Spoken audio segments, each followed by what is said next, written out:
सकारात्मकता आणि नवनिर्मिती. तर सकारात्मकता काय आहे? ही मनाची वृत्ती आहे. तो समाधानी आहे का असमाधानी आहे ते पण कळतं. समाधानी हा सकारात्मकतेतून सहज अवस्थेमध्ये असतो आणि नकारात्मकता ही जी आहे ती असमाधानाची अवस्था आहे. हे मनाशी निगडीत आहे. याचा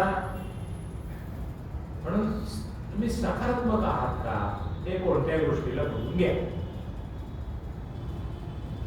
आणि हे आपल्याला पूर्वी आपण अनेक विषय बघितलेले आहेत त्याबद्दल. त्यातला माझा आवडीचा विषय तो आहे.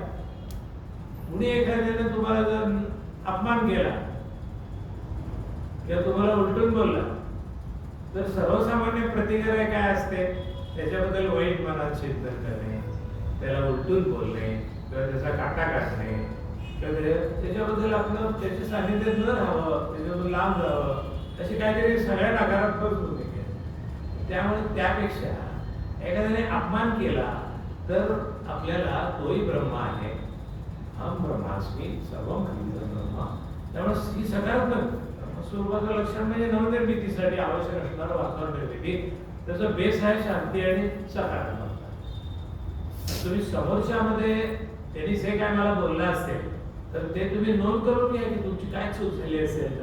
तर निंदकाचे घर असावे शेजारी तसं तुम्ही स्वतःमध्ये बदल करू शकता. तो आपल्याला नावं ठेवलं तर ठीक आहे, नोंद करून घ्यायचं काय नावं ठेवली आणि त्याप्रमाणे बदल करून घ्यायचे. विश्लेषण करून बदल करा. समोरच्या म्हणते म्हणजे सगळे ते काय त्याचे लागू पडतील असं नाही. विश्लेषण करा, योग्य ते मार्गदर्शन घ्या किंवा चर्चा करून घ्या आणि त्यातलं खरं खोटं काय त्याचा अंदाज घ्या, खात्री करा आणि मग त्याप्रमाणे वागून तुमच्यामध्ये काय चांगला बदल घडतो त्याचं परत तुम्ही पाहून घ्यायचं. इव्हॅल्युएट करा स्वतःला काय बदल झाला. त्यानं मला सूचना दिली, भले शिवी दिली असेल मूर्ख आहे तर विचारायचं त्याला, धन्यवाद मला मूर्ख बदल्याबद्दल, मी काय मूर्खपणा केला जे लिस्ट दे मला. तर दे, उशिरा उठतो, उठत नाहीस, प्राणायाम करत नाहीस, सात्विक आहार घेत नाहीस, हॉटेलला जेवतोस किंवा तू बोलताना अडकवतोस किंवा तू अभ्यास नीट करत नाहीस, अमोघ नाही, तुझी भाषा शुद्ध नाही, काय काय तर सांगू त्याला. तुम्ही 10 मुद्दे लिहून घ्या आणि ते सुधारा ना. त्यासाठी काय आवश्यक आहे ते त्याच्यावर चिंतन करा, आचरण सुधारा. एखादी गोष्ट त्याने सांगितलेली तुम्हाला नाही पडली त्याचे परत मार्गदर्शन घ्या तरी आणि बदल करून. पण त्याचा फायदा मला करून घेता आला पाहिजे. मी सकारात्मक असलं तर मला ते माझ्यामध्ये बदल घडवून आणता येतं. म्हणजे सकारात्मकता आहे आणि नवनिर्मितीला उपयोगी. आणि नवनिर्मिती कशी असायला पाहिजे? श्रेष्ठ दर्जाची असायला पाहिजे. सकारात्मकतेद्वारा मनाची स्थिती शांत, प्रसन्न, चांगली राहते आणि मग नवनिर्मिती आपण करू शकतो. सकारात्मक असतो ना तो थोडा शांत असतो आणि तो विचार करताना त्याचे बारकावे काढून मग त्याप्रमाणे नवनिर्माण करताना.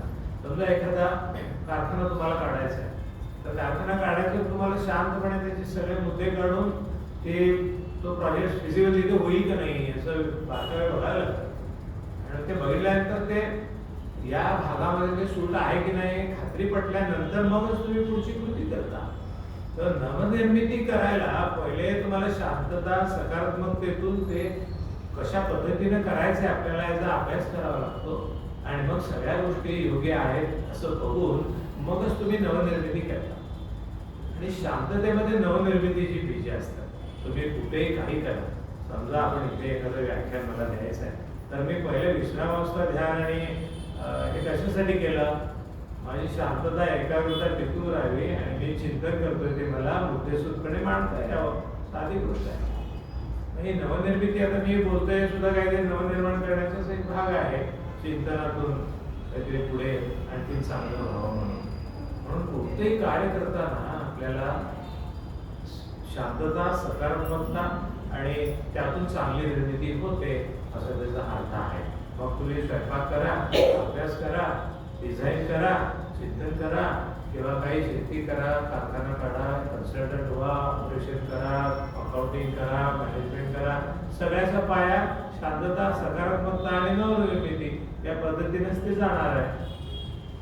त्यामुळं पहिला शांती, आनंद आणि उत्साह, दुसरा सकारात्मकता आहे, त्यातून नवनिर्मिती. ते मनाशी जोडलंय. दुसरा पॉईंट तो मनाशी जोडलाय. आणि तिसरा जो आहे तो संकल्प, नियोजन आणि कृती.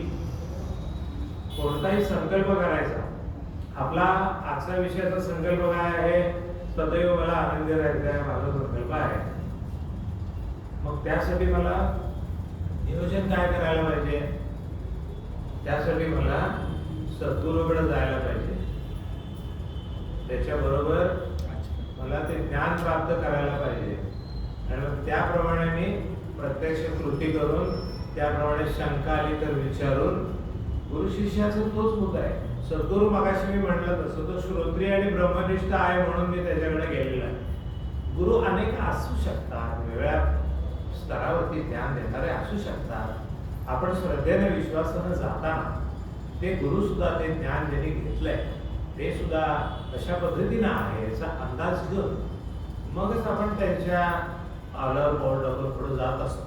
म्हणून शास्त्राने हे सांगितलं की श्रोत्रिय ब्रह्मनिष्ठ गुरुकडे जावं आणि सत्शिष्यानं स्वतःला संपूर्ण समर्पण करावं. श्रद्धापूर्वक अंतःकरणानं सद्गुरूची सेवा करावी. त्यांनी सांगितलेल्या सगळ्या गोष्टी ऐकाव्यात आणि त्याप्रमाणे जे उद्दिष्ट आहे तिकडे वाटचाल करावी. हे करण्यासाठी जे जे करावं लागतं ते त्या संकल्पानुसार त्याचं ते नियोजन आणि त्याप्रमाणे त्याची कृतीशील. त्यांना कृतीशील व्हावं लागतं का?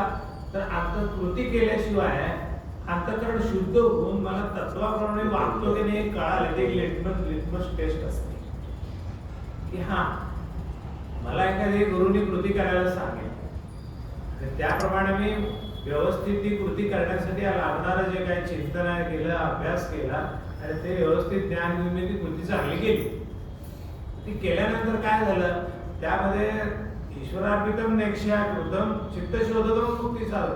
गुरुची सेवा म्हणून मी हे कार्य केलं असं त्याला वाटायला पाहिजे. हे कार्य केल्यामुळे मला गुरु शहाणं म्हणतील, मला काय पुरस्कार देतील असं ते शिष्याला की मला पाठ थोपडतील. कायच नाही, कुठलीच अपेक्षा करायची नाही. आपण आश्रमात सुद्धा अपेक्षा केली तर काय होतो का परिणाम? काय नाही होत. उलट तुम्ही त्याच्यापेक्षा या डोंगरात जायचं मी त्या डोंगरात गेलो असतो तर बरं झालं असतं. म्हणजे काय झालं? तिकडं गेलं तर इकडं का नाही गेलो, इकडं गेलो तर तिकडं का नाही गेलो. गेलायच तिकडे आनंद झाला. तुला तिकडे नेलंय ना, तिथं जिथं असशील तिथं आनंद झाला. म्हणून जगाच्या पाठीवर कुठं असशील ना तिथं आनंद. हा महत्वाचा मुद्दा असतो. तुम्ही महालामध्ये कायम सगळे आनंदी असतात असं खात्री द्या बघू नाही म्हणतात. मग झोपडीत ते कायम दुःखी असतात असं तरी द्या म्हटलं. मग तसंही काय नाही, झोपडीतही दुःखी असतो असं तरी सांगणार देऊ शकतो. याचा अर्थ महालाचा झोपडीचा संबंध आनंदाशी येतो. जिथं असेल तिथं आनंद आहे ना, त्या बरोबर आहे त्या परिस्थितीमध्ये असं म्हणूया.